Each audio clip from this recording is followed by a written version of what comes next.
required. It's On right. AO 2726, to require healthcare practitioners in a facility upon request to provide an estimate of anticipated healthcare charges. Let's start with introductions. You want to start with this gentleman in the corner? Lisa Slusner, Deputy Municipal Clerk. Bill Paulson, Municipal Attorney. L.B. Green Jackson. Dick Grant, Jim Steele. Forrest Dunbar. Bill Evans. John Weddleton. Pete Peterson. And those in the audience, please. Eric say Eric. Here. We're doing introductions in the audience, please. Maurice Slamro, Providence Health and Services, Alaska. Becky Holtberg, Alaska State Hospital and Nursing Home Association. Josh Appleby, Providence Health and Services. John Lindsay. Donna Mears, my role for this is Chair of the Health and Human Services Commission. Linda Freeman, the Director of the Department of Health and Human Services.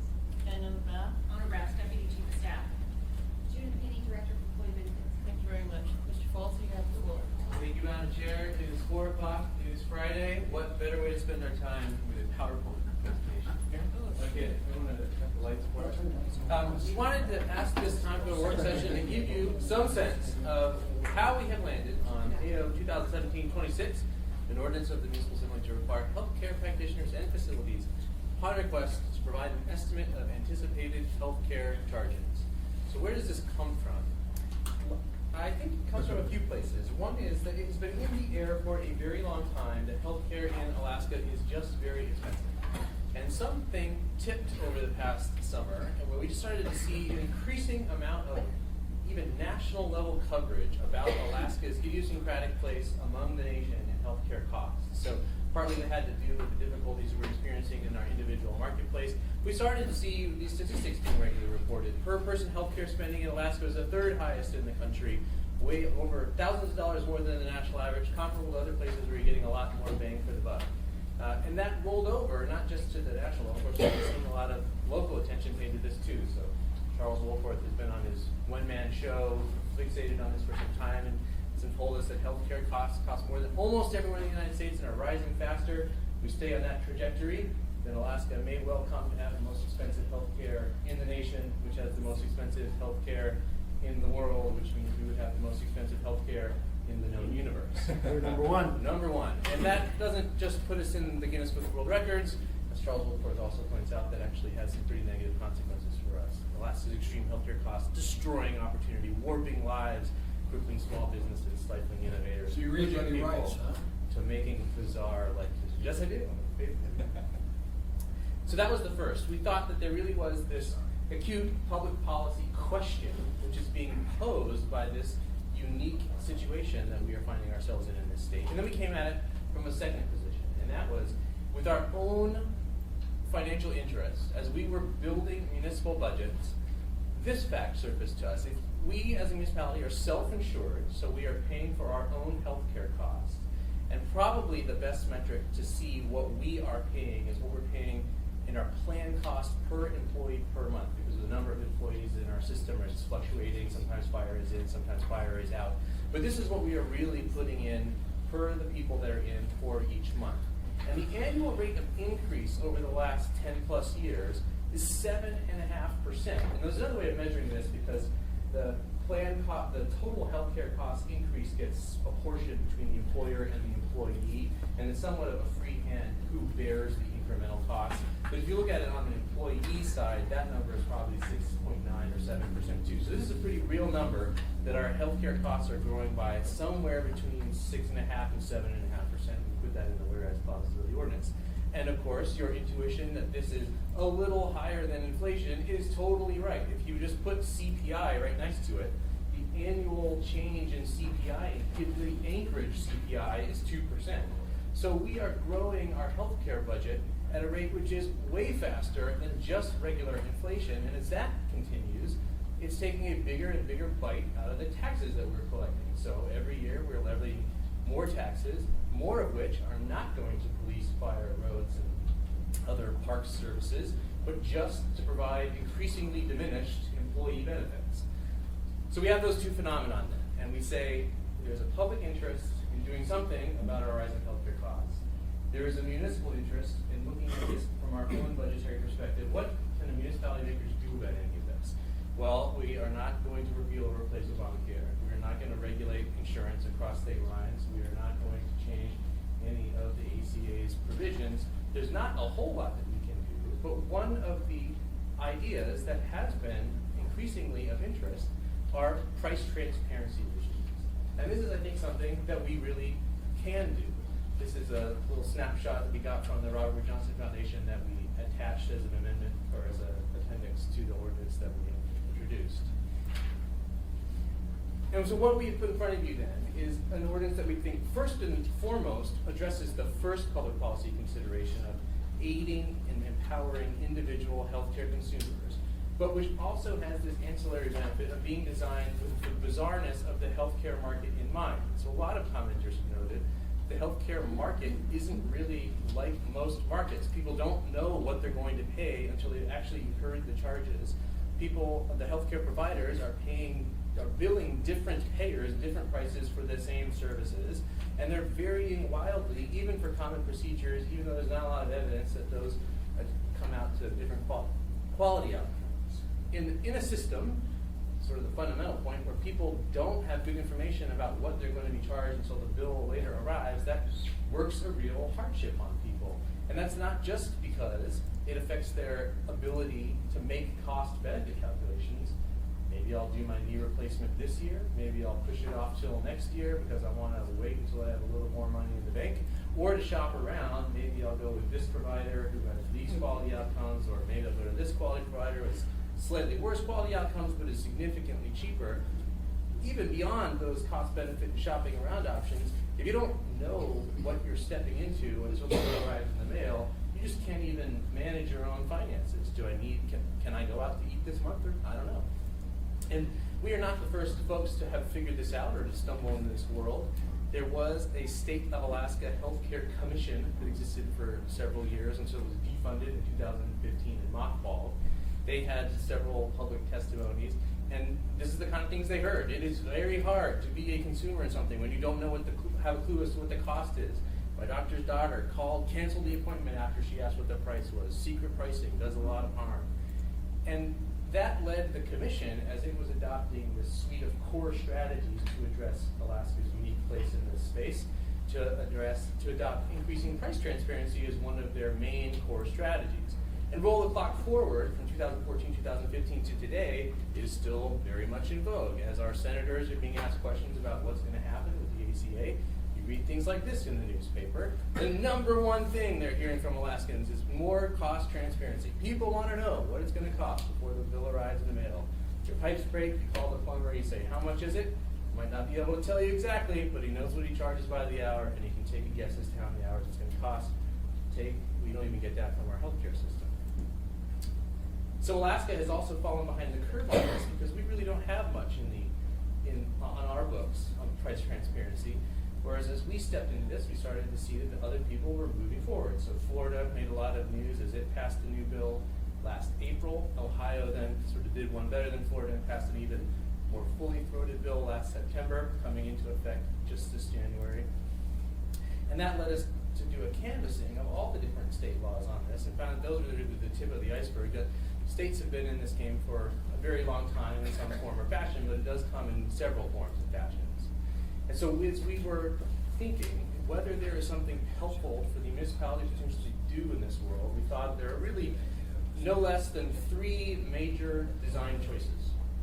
And the first is some kind of government-managed database. So there's a small number of jurisdictions that require all charges to be reported to some central clearinghouse, which then cogitates on those and puts them into some hopefully user-friendly database where you can go online, this is New Hampshire's website, and you can say, what is a knee replacement going to cost me here? And it will tell you, and it'll give you various metrics on quality outcome.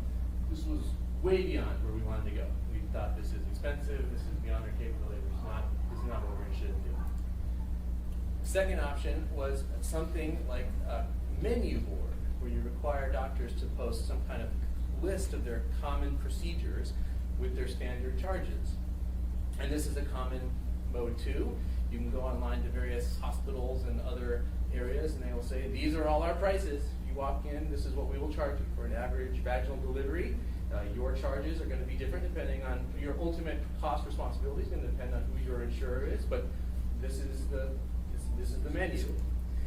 In a lot of states that have those kinds of regimes, the state then top files that and takes all that information, aggregates it, puts it into a single website where you can now compare the costs. I want to know what a colectomy for my large intestine in Alameda County is going to be.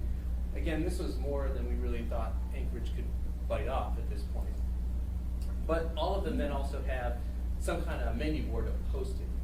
And we gave some pretty serious consideration to an option like this. And the state is actually considering an option like this. Ivy Sponholz has recently introduced a bill which would require something like this to be posted. But I will say, we did not elect to go down this path for a few reasons. The first is there's a first order question about what price should show up on this menu board. And that is because as you go to the doctor may have 6 or 7 different prices. A Medicaid price, a Medicare price, an uninsured price, a Primera price, a MODA price, an Aetna price, and maybe a price for a special discount we give to indigent people.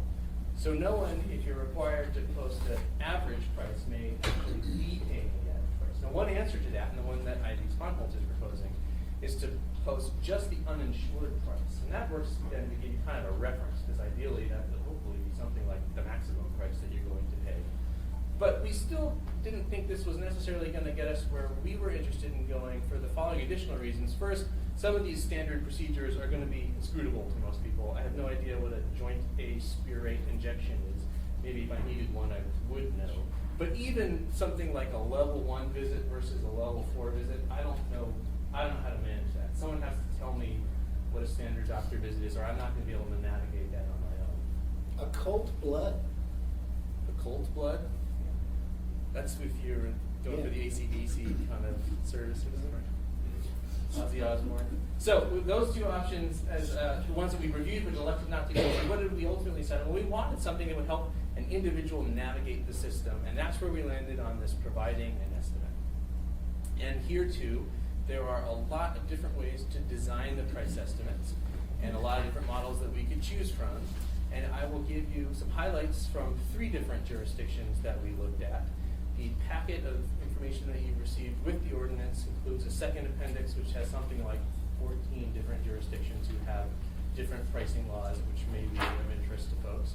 But the ones that I'll highlight are 2 of the ones I already mentioned. One was Ohio. So Ohio is the most recent actor in this game, and they have this pretty fully throated law now, which says that a provider of medical services must provide, regardless of whether a person is actually even asking for the estimate, you have to give in writing, before you provide any services, an estimate, and that estimate must include what they are really going to charge, and that is what they're going to charge the patient or the health plan insurer. So if they have different prices, they got to figure out which one they're about to charge your insurer, how much the insurer is going to pay, and the difference that's going to come back to you. This is actually a pretty heavy lift because this requires the hospital or the doctor to figure out your copays and your deductibles and how much you've already consumed. As a matter of course, a lot of doctors will do that already. They will call the 1-800 number on the back of your insurance card and figure out what is left and tell you as a matter of providing a service, this is what your ultimate responsibility will be. But there are a lot of people who objected to it's far too onerous, and so not surprising. There are also articles with the headlines, hospitals sue over implementation of law. So that was the Ohio model. The Florida model was a little less fully throated. It said you don't get an estimate automatically, you have to ask for one. And the estimate that you receive is got to be personalized to you, and they provided a little bit more specificity about what has to be in the estimate without being too overly prescriptive. But it's got to be personalized to your condition and identify all the facility fees and other charges, so it's sort of an all-in estimate.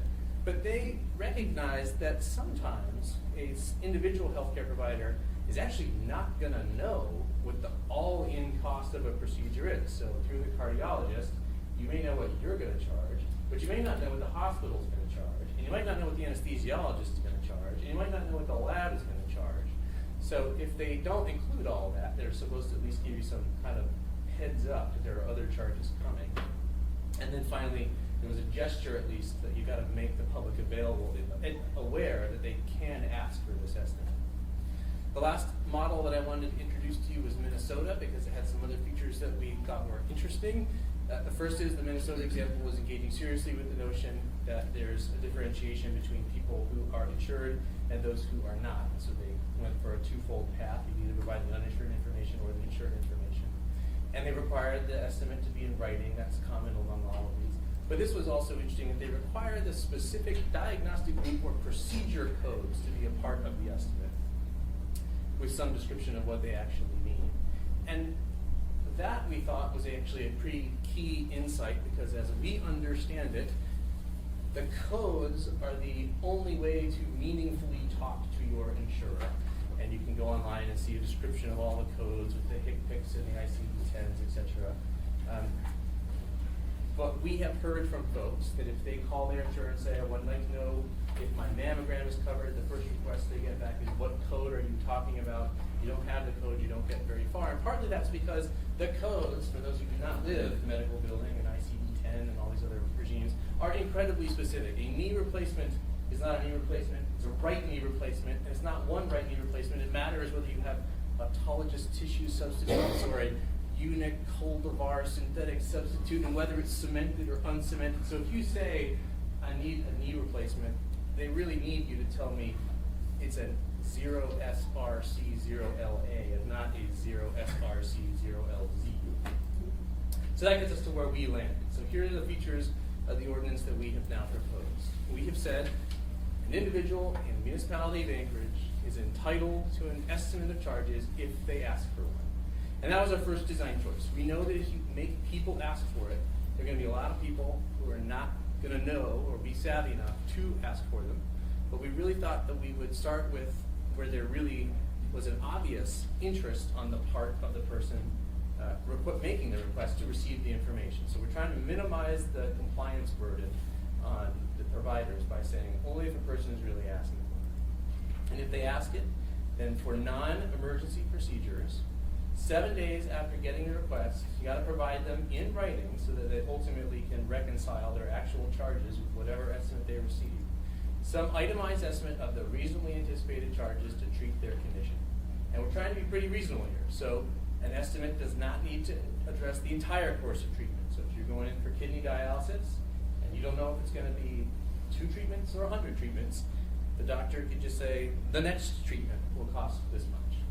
And likewise, if you are going to be charged something whose magnitude is going to significantly change based on things that are not actually knowable now, if I'm not sure how many sponges I'm going to need, or how many Band-Aids, or what the surgery is really going to look like until I actually open up your chest and see what the lungs look like, then just give us a reasonable range. That's all we're looking for. Section A is the rules that apply to the practitioners, and Section B is a virtually identical provision that would apply to the facilities.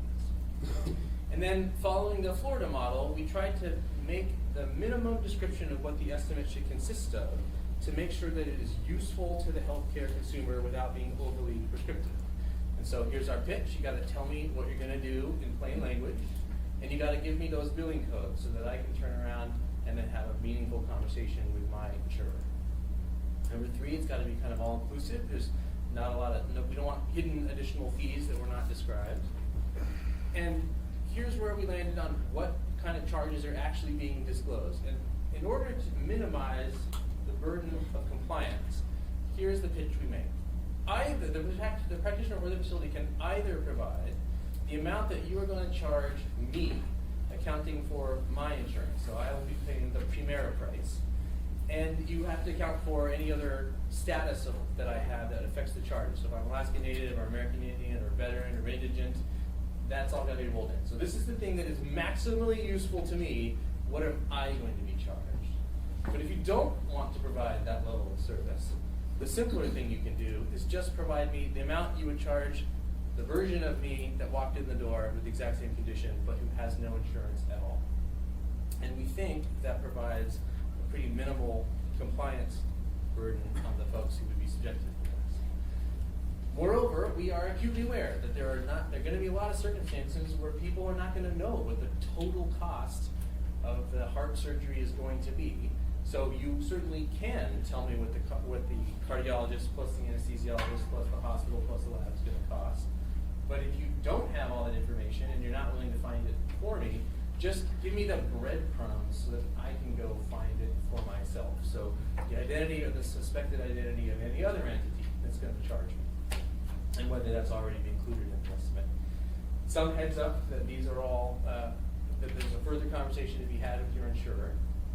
And then finally, we went a little farther than Florida. We just said, let people know that they can ask for an estimate to say, you really got to just post a sign. So we would have providers and facilities say, and John Wells is going to love this, here he goes, but I don't think they provide medical services in Bosco, so I think they'll be okay. You'll be provided for an estimate if you want one, don't hesitate to ask. So the big picture summary then is, having seen these public policy issues and canvassing the landscape, we have landed on a proposal which does not require providers to figure out what their most common procedures are. It does not require any kind of publication of price lists.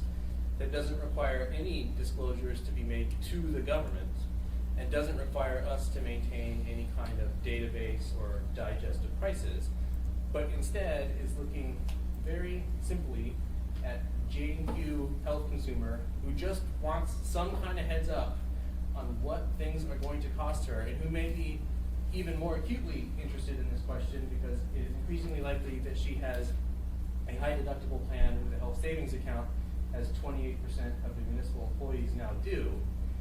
And in order for her to have some sense of what things are going to cost her and to manage her own financial affairs, she needs to extract a piece of information which is only available from the doctor now. So we've tried to come up with a thin way of getting that information transfer. This is where we land. And I'm happy to answer questions. Thank you, Mr. Bolton. Mr. Traney? Bill, I appreciate this, but adding to this are dental charges. And for a lot of our people in Anchorage, it's cheaper to fly to Costa Rica and get your dental work done than have it done in Anchorage. Can we adapt this to dentists too? As proposed, it would, through the chair, as proposed, would already apply to dentists. We defined a healthcare provider or practitioner with reference to all the different licensed specialties under Title VIII of the Alaska statutes. So that ropes in everybody, and that's from osteopaths to surgeons, doctors, to dentists, and chiropractors, and everybody. Thanks for giving me that information. I can't even begin to think how big our assembly is gonna be when they all come down and testify. Should make an interesting assembly meeting. Thank you, Mr. Thank Very good. thank you, Mr. Traney. Mr. Dunbar? Thank you. So this question, I think, is maybe more for Melinda. Wait, is she step out? Oh, yeah, she has a meeting with me. Thanks. She'll let me go first. Anyway, so maybe you can maybe. What's that? No, it's fine. Oh, no, it's fine. Maybe Bill can try to do this. So, two questions. So, with the last time we required people to post signs for the sex packet, we actually made the signs and gave them to them. And it doesn't. I think unless I'm misreading this, it doesn't sound like we are going to make the signs.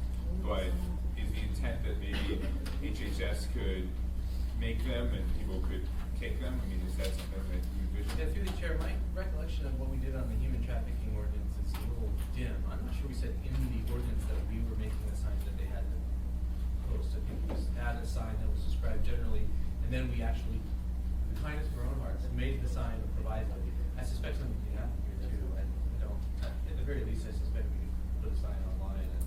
Right, I think that's what we did. They can print themselves. The second one, and this is a broader question, but for for the penalties, for the fines, how are we going to enforce this?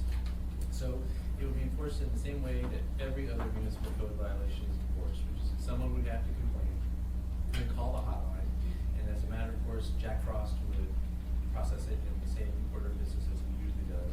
He's not here, but he gives the three-word refrain, which I can never completely recall, but it's something like educate, get compliance, and then fine, which means that you rarely actually ever fine people, but you're really trying to just get people to come in compliance. Thank you. Thank you, Mr. Dunbar. Mr. Evans? Thank you, Madam Chair.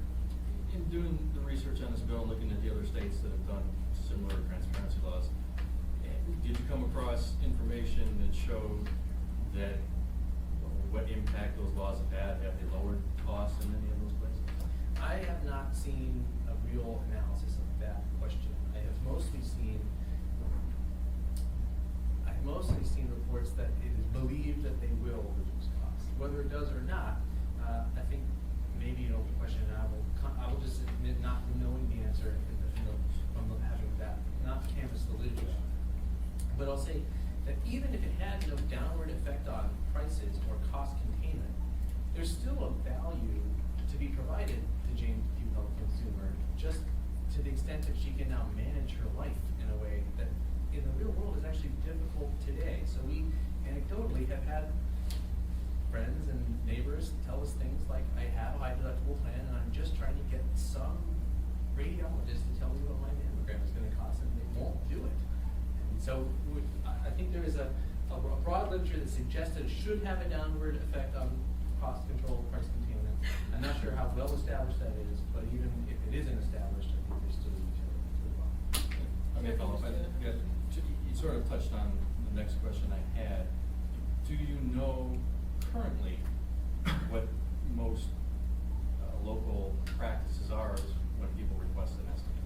My rough sense, and I will again say that I've not canvassed the field, is that there are a lot of medical providers who are already doing it. So a lot of dentists will tell you what they'll charge for a root canal.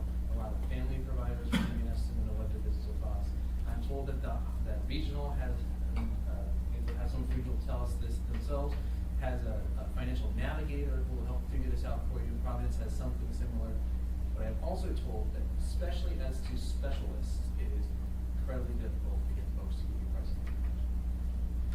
And last question is, we don't have good information on how effective these measures have been in lowering cost. Is there any concern that adding this further regulation, especially related to smaller practices, is going to actually increase cost?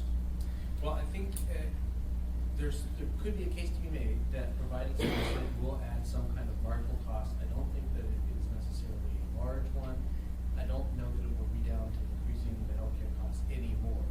I guess what I could offer you now is that we can certainly dive into the literature and see what we can find. A lot of these are probably not easy natural experiments to have followed, because the jurisdiction will have not had a transparency law, and then it will have a transparency law, and there's no controlled randomized experiment where you can say A was identical to B, went with it, and B did not. But I guess the other way to answer that is, we think that the only sort of serious objection to an approach like this is that it does impose some kind of burden on some healthcare facilities and practitioners, and we're aware of that. And what we tried our level best to do is to minimize that, so that we aren't going with the full Ohio approach. We're going with the skinniest approach that we could think of to get useful information from the head of the only person who has it to the head of the person who needs it. Thank you, Mr. Chairman. Any other comments? Okay, work sessions are not usually designed for public comment, but since we have some time, if anybody from the public would like to make some comments, please feel free to do so now. Would you like me to sit right here? Yeah, you can sit, stand, yeah. So, I'm gonna probably lapse into Alaska legislature speak, so I apologize. For the record, my name is Becky Holtberg, and I'm the CEO of the Alaska State Hospital Nursing Home Association. We're the trade association that represents Alaska's hospitals and nursing homes. So we would have several members impacted by this ordinance. I am here today to provide you with some feedback on the ordinance. Our intent is to perhaps suggest it be a little skinnier so that we can more easily comply without adding cost. Because as we talked about, the issue of cost in healthcare, a regulatory framework that simply adds more cost to do what we're already doing would not be helpful. So that is I think the intent of the comments I'm going to make. So just a few quick general comments. We support the concept of price transparency. It is just a central tenet of our economic system that if you want to buy something, you need to know what it costs. Our healthcare system and the way that healthcare pricing has developed and billing has developed has happened over 40 years. It's incredibly complicated. None of us from the healthcare industry, I think, would sit up here and tell you that if we could design a system from scratch, we would do it this way. Nevertheless, it is the system that is in place throughout the country, and major change is going to take time. So while we are, I think, making that transition as a nation, we have to operate under the system that we have. So I think second, it's really important to have a realistic understanding of what price transparency will accomplish. There's a lot of economic research and I think some economic reality that support supports the fact that as long as when people are paying their own dollar, price matters significantly. When they have hit that magic deductible, it doesn't matter to them at all. You can make an argument that some people, just as good consumers, will care. But the reality is that most consumers are really only interested in the amount up to their deductible. So I think we're seeing a lot more high deductible health plans. We're seeing, in the private sector especially, seeing an increasing trend toward that with employer-funded health savings accounts, simply for that reason, that even when it's an employer-funded health savings account, the dollar written out of that account by the employee has a lot more value to them than the dollar that the employer is spending and not them. So I think it's important to recognize that if one of the purposes is to contain costs at the municipal level, your benefit design is the most important factor. So I think finally, there have been several comments made about who has access to information. And I do want to point out, just a little bit of a counterpoint, that really there is an entity that has access to information that we have not talked about. That is the insurer. The insurer has access to historical claim data. The insurer has access to information on the employee's copay and deductible. So in a sense, the insurer actually has access to a lot more information than the provider does when you're talking about an entire episode of care. So one example is of laws involving insurers was a law in Washington State that required insurers to have price transparency tools for their beneficiaries. So I think it is a little bit, it is not quite accurate that providers have all the information. We maybe have all the information on our charges, but we as hospitals are workshops. We don't have the information on all the craftsmen, the physicians, coming into that workshop to do their work. So we have some very specific recommendations. As I said, I think our goal in this effort, we do provide estimates. Our large hospitals provide estimates. Regional does not have a representative here today. They have a financial concierge. Providence, Mr. Lamro is here today, has a dedicated line for providing estimates. So we're already doing this work, and our intent is to perhaps make some suggestions that would help us to comply and still, I think, accomplish the goal of ensuring that there's a framework for other providers as well. So I have written a letter to the mayor. I don't know if you have copies of that. If you would like me, it's like 3 pages long, so it's not short. If you'd like me to go through that, or just simply, No, what we would like is for you to email us that letter. Okay. Okay, and if you can check with Lisa and she'll give you the email if it's convenient, okay? Okay. Thank you very much. All right, anyone else like to make some comments? Yeah. My name is Gina Vasnakis, and I did not come here intending to testify, but I now feel compelled to. I'm a lifelong Alaskan. I'm an employee benefits broker, so I work with primarily small employers in the state. And I think my biggest dilemma, and I'm a fan of this, I think it's a good first step. I don't think it solves everything, and I do think there should be a posting. And on the posting, I think that it should also say who, if any, carriers their preferred providers with. This deals primarily with specialists in my world. So what I do is not only work with the employers, but I work a lot with the employees and their family members that have these things happen. And there's a regulation in our state that allows primarily specialists to sort of set their own price. And so having said that, that usually disincents them from being a preferred provider.